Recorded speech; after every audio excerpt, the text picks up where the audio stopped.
Jingle, jingle! Happy holidays from Harmony Hills Home and Garden. I'm Jenny, and we garden and celebrate Christmas here in Baltimore, Maryland, Zone 7. Today's project is to plant some Paperwhite bulbs for forcing indoors. And I'm going to do it 3 different ways. So come along with me and let's see how to do that.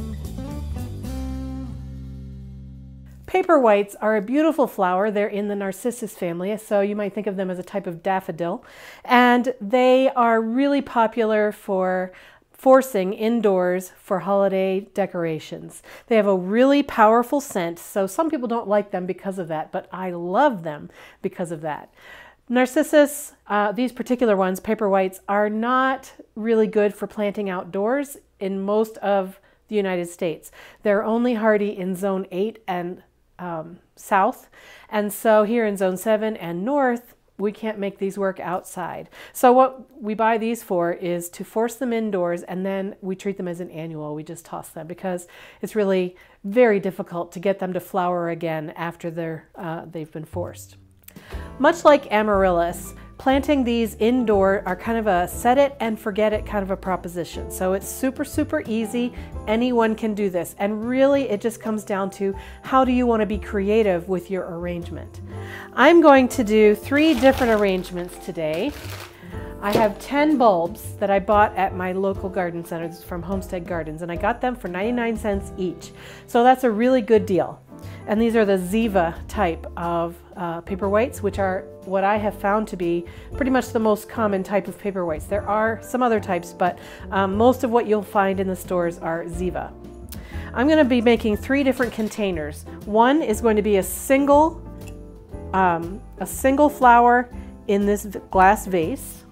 One is going to be, I'm going to put 5 bulbs, maybe 6, into this container, which is something that I picked up at a thrift store a while back. It's, I guess it's silver plate, I don't know.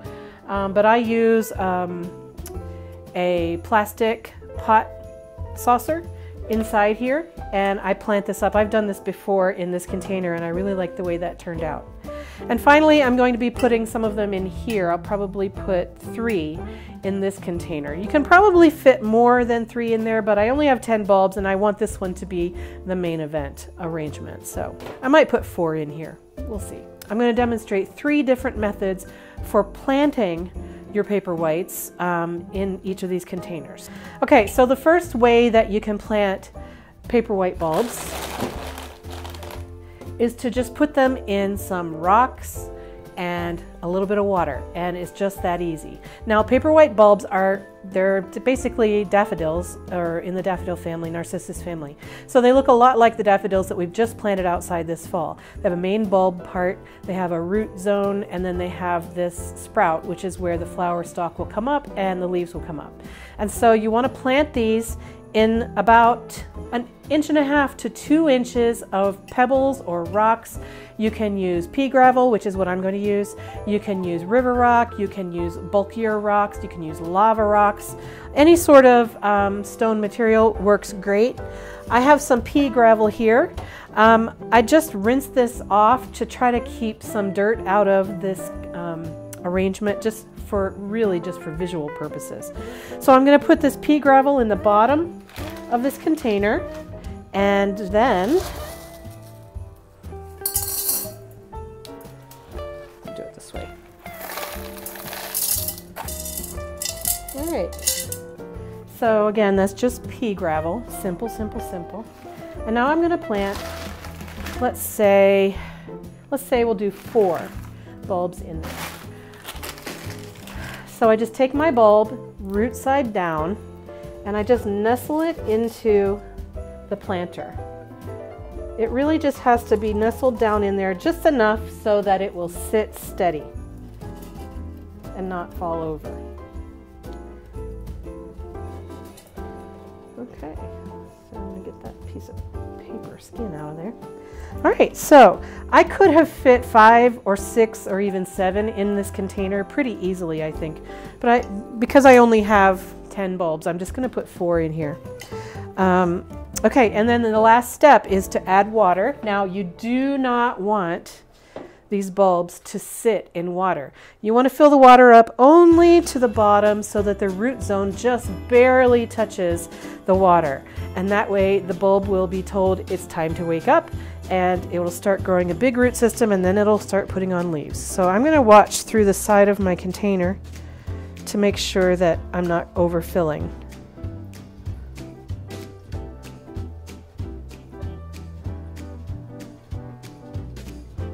There we go. I think that's all I need. How's that look? Yeah. Got about an inch, maybe a ½ inch of pebbles that don't have water sitting on them. And then about an inch or two, we'll see, that's an inch and a half of water. Now, these bulbs are going to start sending out roots, and then they'll start putting out flower stalks, and then flower buds, and then they'll be in bloom. I think it takes about 8 weeks for these to bloom after they've been put in and started like this. I might be wrong about that, so don't take me at that as gospel. I don't anticipate that these are going to be blooming in time for Christmas. I think these are going to be a January decoration in the winter household, which is perfectly fine. One thing you can do, if you start earlier in the season, you can stagger them and prepare them about every 2 weeks. And then if you start them early enough, you'll have them at Christmas time, and then you can do these all the way through the spring until you can start getting outside again. So that's a nice way to garden indoors while we're all waiting for spring to come around. So a coolish room, 55 to 65 degrees with bright sunlight until they start to flower. Now when the flowers open, then you want to move them out of sunlight, and then you can put them into your living areas there. And if you keep them out of sunlight, the flowers will last longer.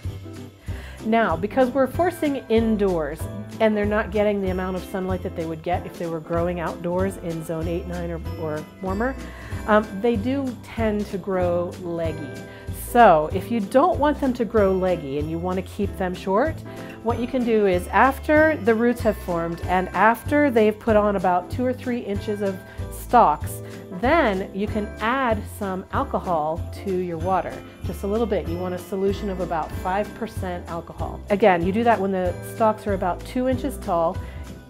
You replace this water with that alcohol mixture water, and that will stunt the growth and put them into a little bit of water stress, because the water that they're taking in isn't feeding them the way they expect it to because of the presence of the alcohol. So they will grow shorter, and they'll still flower, but they'll just be shorter and not so leggy. Now I'm combating that legginess problem by using a hurricane vase, because what these will do is they'll grow up and then they will end up looking like a flower arrangement. And if they lean out over the top of this vase, that's totally okay. I've planned it that way. So this is a good idea for how to manage it if you don't want to deal with that alcohol solution. Okay, so this is number 1 arrangement. It is done. I'll set it aside. Now this is a vase I just picked up at the Dollar Tree 5 or 6 years ago. So for this one, I'm going to do something very similar to the pea gravel, but instead of using pea gravel, I'm going to use these vase filler marbles. I'm just going to put those down in the bottom, and I'm going to do this project exactly like I did the pea gravel project. It's just that I'm using a different substrate. I would have preferred all white marbles here, because then it's more of a, you can use it in more places in your home decor, but this blue will work in a couple of places in my house, so I'm happy enough to have this blue here.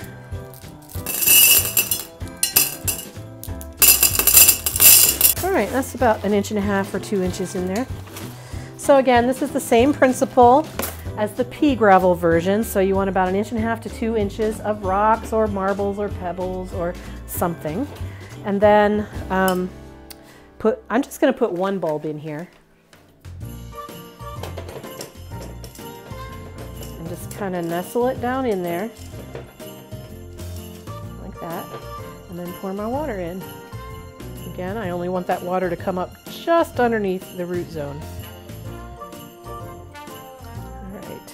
So if you have more than 1 of these vases, which I do, I actually have 5 of these vases, you can make an arrangement of these vases, and then that's something different, a different style of look as well. Again, if this gets leggy, it's okay, because it'll come up and this vase will support it as it grows, and so I'm not worried about using that alcohol solution or anything like that. But you could, again, you could keep them shorter by using an alcohol solution after they start to put on growth. My final arrangement I'm going to use in this silver-footed container. Again, this just came from a thrift store. There is no monetary value in this at all. You can see I've used it for flower arrangements in the past. Once in a while, my husband likes to polish silver as a soothing hobby, to which I say, that's weird, but whatever floats your boat. So once in a while, he polishes this up for me, and I don't know if he's going to do that for me this season or not, but anyway, I'm just going to use this as my container. Now, I'm going to set this aside so that I can work in here. Now, you might think, wow, that's really shallow. That's not even 2 inches deep. So what are you going to do, Jenny? Well, you're right. I'm fudging it a little bit. I'm not going to be giving it all of the root area that it really truly wants. But again, because this is like an annual, we're not going to be saving these bulbs. I don't have to worry about the bulb health after this project is over. I'm just going to fudge it, and I'm just going to give them about 1 inch of substrate under there for their roots to grow into, rather than the full 2 inches that I did on the other projects. For this project, I'm going to be using soil, actually.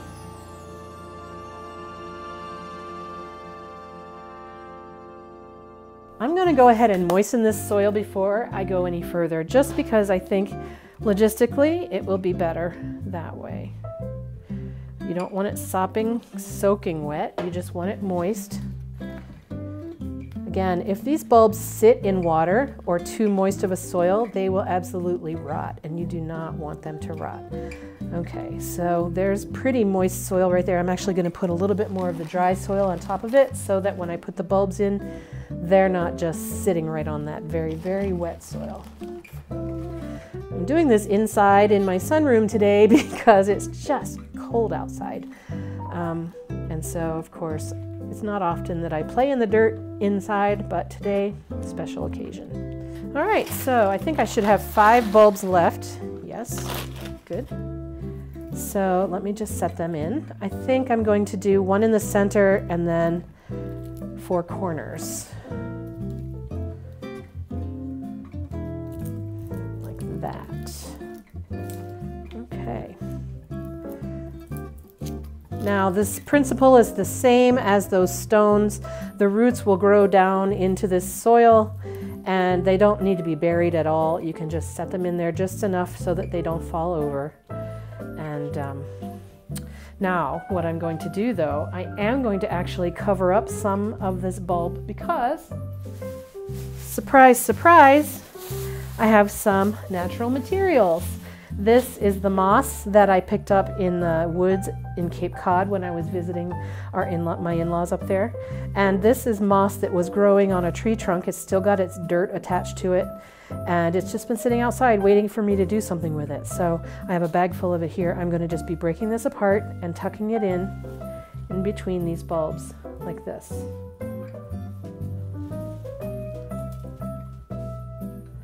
For a very, very natural arrangement.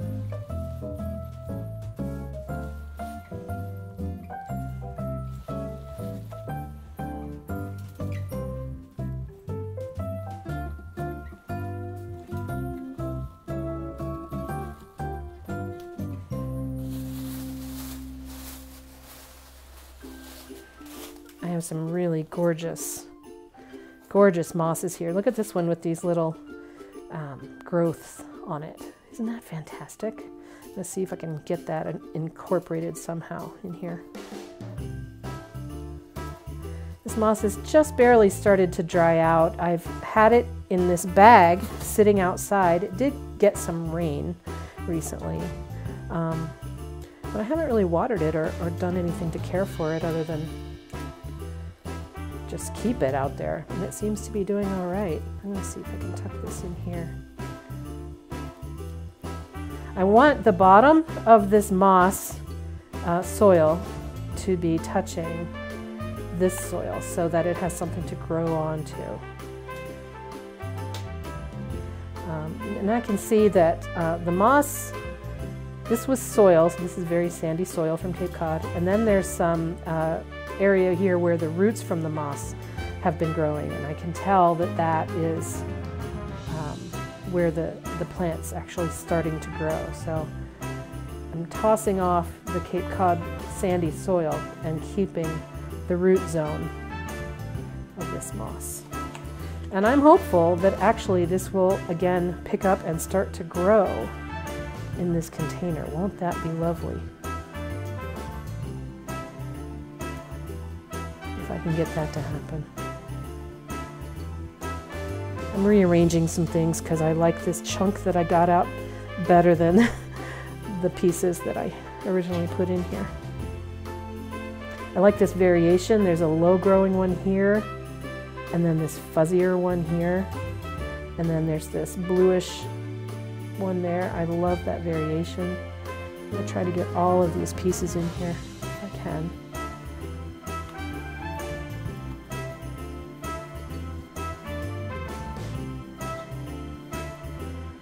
You may not want to make this kind of a mess on your table where you eat meals, but that's what cleaning supplies are for. So we can get some more of these little sprouty things. All right, I've gotten all the big chunks. Now I just need to fill in around the cracks.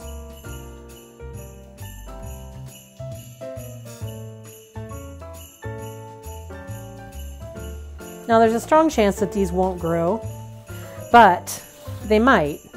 And even if they don't grow, I think they'll dry in place. And so it'll still be pretty, even if it's just preserved moss. Okay, so there is my project. So let me clean up some of this mess. So that is done. Now what I'm going to do is I'm actually going to water this moss just the tiniest little bit so that if it's possible for it to grow here, it'll have at least some moisture with which to do that. And I'm trying really hard not to soak everything because I don't want my bulbs to rot. But just enough moisture in there for the moss to have a little breath of life. Now I love this arrangement, and you might think, Jenny, that moss and that silver, they don't go together. Well, I think actually they do. I love the contrast between natural earthy materials and glammy kind of high-end shiny things. I think it's really pretty to mix like that. And so I'm going to keep my eye on this. I'll probably bring a spray bottle in and mist this moss and keep it away from the bulbs a little bit so that the bulbs don't rot. Again, so for all three of these arrangements, I'm going to keep them all in a cool and bright location, something that doesn't really get above 65 degrees. And then once they have sprouted and are ready to bloom, I'll bring them down and put them into our living areas and enjoy beautiful and fragrant flowers in the middle of winter. What a delight that is. What do you think of this project? Is this something that you think you'll do at home? Go down to your local garden center, you know, the independent nursery type, not the home improvement store. They don't have these bulbs sold separately, but your independent nurseries will have these on display and for sale. So go on down there, pick up some of these bulbs and put together a container and tell me what you do. And then in January, maybe even late January or February, we can all be enjoying beauty of Paperwhites in the middle of the winter. Thank you for joining me. I hope you enjoyed what you saw. I will be back with more video content in the coming days, so stay tuned. I hope to see you again in those following videos. Have a wonderful day, friends, and I'll see you again soon. Bye!